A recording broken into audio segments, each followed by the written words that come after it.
கண்ணியத்திற்குரிய பெரியோர்களே, சகோதர சகோதரிகளே, நம்முடைய சமுதாயம் ஒற்றுமைப்பட வேண்டும். குறிப்பாக நம்முடைய சமுதாயத்து உலமாக்கள், நம்முடைய சமுதாயத்து தாயிகள் ஒன்றுபட வேண்டும். அதற்காக நீங்கள் எல்லோருமே அல்லாஹ்விடத்திலே துஆ செய்யுங்கள்.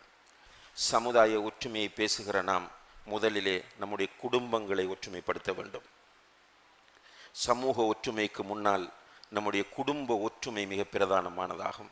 ரசூலுல்லாஹி அலைஹி வஸல்லம் அவர்கள் சொன்னார்கள், லா யதுகுலுல் ஜன்னத காத்திஉ ரஹீம், இன உறவுகளை துண்டிப்பவன் சுவர்க்கம் போக மாட்டான் என்றார்கள்.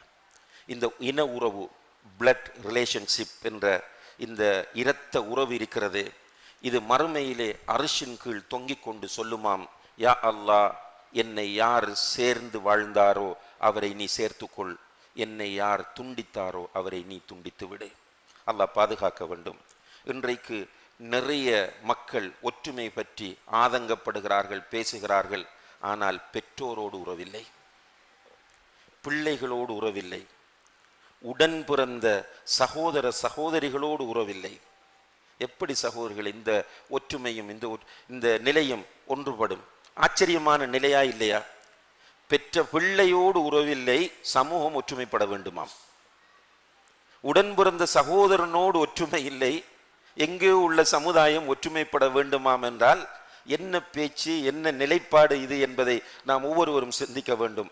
ரசூலுல்லாஹி அலைஹி வஸல்லம் அவர்கள் சொன்னார்கள், லைஸல் வாசிலு பில் முகாஃபி, வருகிறான் என்பதற்காக போகிறவனும் தருகிறான் என்பதற்காக கொடுப்பவனும் இன உறவை பேணுபவன் அல்ல. என்னுடைய சகோதரன் வந்தா வர்ற வீட்டுக்கு போவன், அவர் ஏதாவது கொடுத்தால் நானும் கொடுப்பேன் என்ற நிலையில் இருக்கிறவன் இன உறவை பேணுபவன் அல்ல.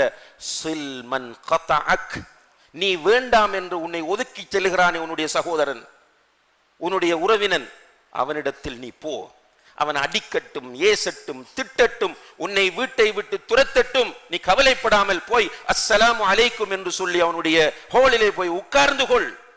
அப்போதுதான் நீ இன உறவை பேணியவனாக கருதப்படுவாய் என்று நபிகள் நாயகம் ஸல்லல்லாஹு அலைஹி வஸல்லம் அவர்கள் சொன்னார்கள். எனவே இந்த இன ஒற்றுமையை பேணுவதற்கான வழிகளை நாம் ஆரம்ப நிலையிலிருந்து நடைமுறைப்படுத்துவதற்காக, நம்முடைய சமூக ஒற்றுமையை பேணுவதற்கான அடிப்படைகளை ஆரம்ப நிலையிலிருந்து நம்ம நடைமுறைப்படுத்துவதற்கான முயற்சிகளை செய்ய கடமைப்பட்டிருக்கிறோம். புன்முறுவல் செய்வது, சலாம் சொல்லுவது, முசாஃபஹா செய்வது, முஆனகா செய்வது, விட்டு கொடுப்பது, மன்னிப்பது, மன்னிப்பு கேட்பது, அவர்களுக்காக நாம் சுஜூதிலே அவர்களுக்கு தெரியாமல் துஆ கேட்பது, இவ்வாறான விஷயங்கள் எல்லாம் இஸ்லாத்தில் வலியுறுத்தப்பட்டிருக்கிறது. குறைகளை மறைப்பது, குறைகளை தேடாமல் இருப்பது. இன்றைக்கு நம்முடைய ஃபேஸ்புக்குகள் நம்மை பாவிகளாகவே மாற்றி, நம்ம பாவம் செய்யாமல் இருந்தால் கூட அவர்கள் பாவிகளாக ஆக்குகிறார்கள். யாருடையாவது குறையை தேடி தேடி தேடி பகிரங்கப்படுத்துவது, அதை அவர்களுக்கு ஷைத்தான் அழகாக காட்டிக்கொண்டே இருக்கிறான். நியாயங்களையும் அவர்களுக்கு கொடுத்து கொண்டே இருக்கிறான். நியாயங்களை சொல்வது, சமுதாயத்தை பாதுகாப்பதற்காக, மார்க்கத்தை பாதுகாப்பதற்காகத்தான் நாங்கள் குறையை தேடுகிறோம். லா ஹவ்ல வலா குவத்த இல்லா பில்லாஹ்.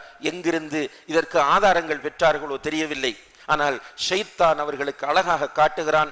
அடுத்தவர்களுடைய குறைகளை தேடி தேடி துருவி துருவி ஆராய்வது, இவைகளெல்லாம் சமுதாய ஒற்றுமையை சீர்குலைக்கக்கூடிய விஷயங்களாகும். நாம் நம்முடைய உள்ளத்தை தூய்மையாக வைத்துக் கொள்ள வேண்டும். அதே நேரத்தில் ஒற்றுமைக்காக நபி ஸல்லல்லாஹு அலைஹி வஸல்லம் அவர்கள் காட்டிய வழிமுறைகளை எல்லாம் நாம் மதிக்க வேண்டும். உன்னுடைய சகோதர முஸ்லிமை நீ வெறுப்பது ஹராமாகும். 3 நாட்களுக்கு மேல் நீ வெறுத்திருக்கிற நிலையில் மௌத்தானால் நீ நரகம் போவாய் என்பதும் சுன்னா. புகாரி, முஸ்லிம் போன்ற ஹதீஸ்கள் வரக்கூடிய ஹதீஸ் தான் இதே என்பதையும் நாம் மதிக்க பழக வேண்டும். எனவே குர்ஆன் சுன்னாவை முழுமையாக மதிக்கக்கூடிய அந்த பக்குவமும் அந்த மனோநிலையும் நம் எல்லோரிடமும் வர வேண்டும். எல்லாம் வல்ல அல்லாஹு தஆலா இந்த சமுதாயத்தை ஒற்றுமையாக்க வேண்டும். பிரிந்திருக்கிற குடும்பங்களையும் அல்லாஹு தஆலா ஒற்றுமையாக்க வேண்டும். அன்புள்ள சகோதர சகோதரிகளே, உங்களுக்கு ஒரு பாலிசியை வைத்துக் கொள்ளுங்கள். இன்று நம்முடைய சமுதாயத்தில் 170 கோடிக்கும் அதிகமான மக்கள் வாழ்ந்து கொண்டிருக்கிறார்கள். நம்முடைய இந்த தமிழ்நாட்டிலே 55-60 லட்சம் முஸ்லிம்கள் வாழ்ந்து கொண்டிருக்கிறார்கள். எல்லோருக்கும் இந்த செய்தி போய் சேராது. இங்கே நூற்றுக்கணக்கானவர்கள் தான் வருகை தந்திருக்கிறோம். இந்த நூற்றுக்கணக்கான உங்களிடத்தில் நான் அன்பாக ஒரு செய்தியை சொல்கிறேன். உங்களுக்கு என்று ஒரு பாலிசியை வையுங்கள். என்னால் என்னுடைய குடும்பம் பிரியக்கூடாது. நான் மௌத்தாகும் வரைக்கும் என்னால் என்னுடைய குடும்பத்தில் பிரிவினை வந்துவிடக்கூடாது.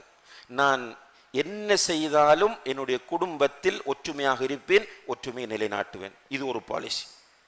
என்னால் என்னுடைய சமுதாயம் பிரியாது. நான் விட்ரோ பண்ணுவேனே தவிர பிரிக்கிற ஒருவனாக இருக்க மாட்டேன் என்ற ஒரு பாலிசியை, ஒரு கொள்கையை உங்களுக்கென்று நீங்கள் ஏற்படுத்திக் கொள்ளுங்கள். இப்படி ஒவ்வொருவரும் ஏற்படுத்துவார்களாக இருந்தால் அல்ஹம்துலில்லாஹ் இந்த சமுதாயத்தில் உள்ள குடும்பங்கள் ஒன்றுபடும், சமுதாயம் ஒன்றுபடும். அல்லாஹு தஆலா அதற்கு நம் எல்லோருக்கும் தௌஃபீக் செய்வானாக.